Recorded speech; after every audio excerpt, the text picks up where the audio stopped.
To learn, adapt, overcome, and discover is a key aspect of our human nature. Without the desire to learn new things, mankind would hardly have progressed from our primitive stages.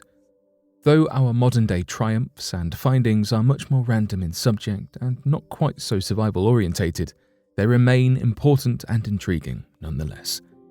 So today, here at Unexplained Mysteries, we'll be taking a look at 3 recent discoveries.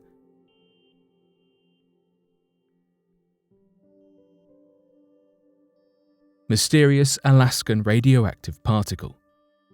On a flight from Anchorage to Hawaii, scientist Dave Murphy was on a mission to discover what kinds of particles were in the atmosphere on behalf of the National Oceanic Atmospheric Administration, to figure out how air pollution was affecting our climate.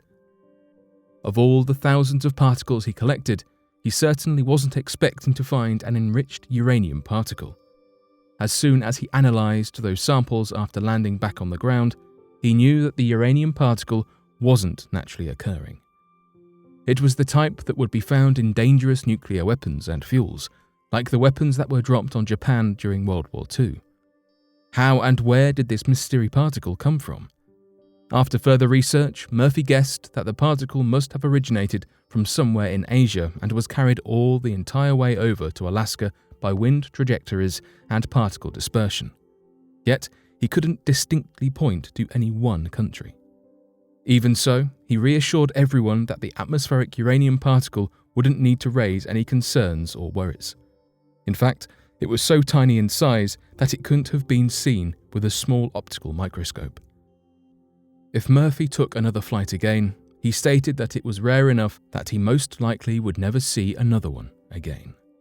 In the meantime, it is a mystery that's waiting to be solved and already has some revolving theories. Some experts believe it's from North Korea and their nuclear tests, but there's no solid proof yet.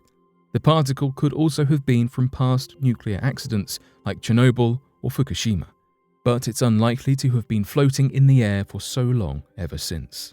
In the end, it's possibly just a small source of uranium that scientists have yet to truly understand. In the hopes of one day capturing its true origin, Murphy had published a paper about his findings. His research may potentially change how we view our atmosphere as we know it. Space hurricane over the North Pole. Whatever you do, you don't want to get caught in a land hurricane. These torrential natural disasters typically bring over raging thunderstorms and strong winds that can knock you straight off your feet. Yet what about a space hurricane? Believe it or not, these types of hurricanes do exist. In fact, a 1,000-kilometer plasma space hurricane was found over the North Pole and confirmed by scientists as the first occurrence ever recorded. Even though it's labelled a hurricane, it actually has nothing to do with the stormy tropical hurricanes we're so used to hearing on the news. For one, terrestrial hurricanes take place in Earth's lower atmosphere while space hurricanes occur in the upper atmosphere.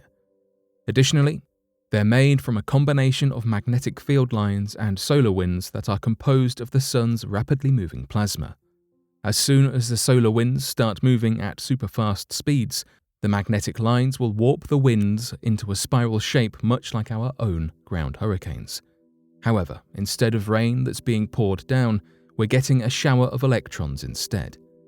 What's even more unique about these space hurricanes is that they're invisible to the human eye. Scientists only know that it occurred thanks to the help of 4 satellites that detected it as it stormed on for almost 8 hours. They found that the charged particles of the hurricane quickly became a funnel with a similar eye shape at the very center. In the end, even though there are plenty of resemblances to the land hurricanes we are used to, space hurricanes are still incredibly rare. At least that is for planet Earth. It's theorized that space hurricanes are actually pretty common on other planets. As for our home planet, we don't need to be as worried about space hurricanes. It turns out that upper atmospheric phenomena represent little danger for those of us who live in the lower atmosphere. But of course, they still do have some effects on systems we use, like GPS, radio signals, and satellite drag. If you ever experience some errors with your GPS or radio systems the next time you're out on the road, chances are you might just have a space hurricane raging right above you.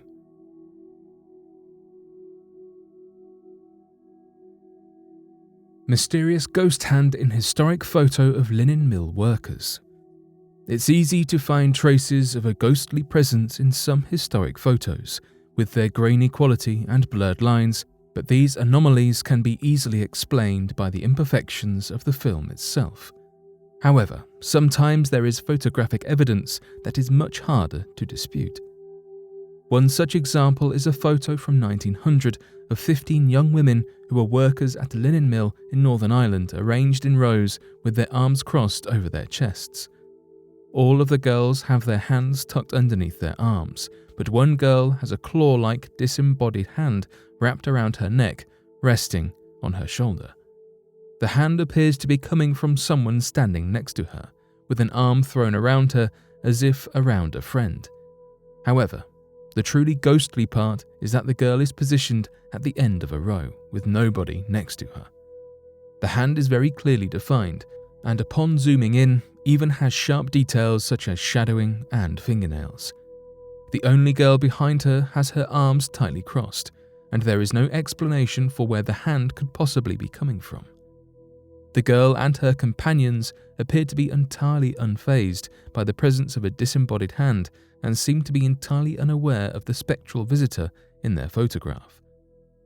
One of the strangest elements of the photo is that the shape is clearly and undoubtedly a hand, but the lack of a ghostly body attached to the hand cannot give any clues as to the identity of the supernatural photobomber.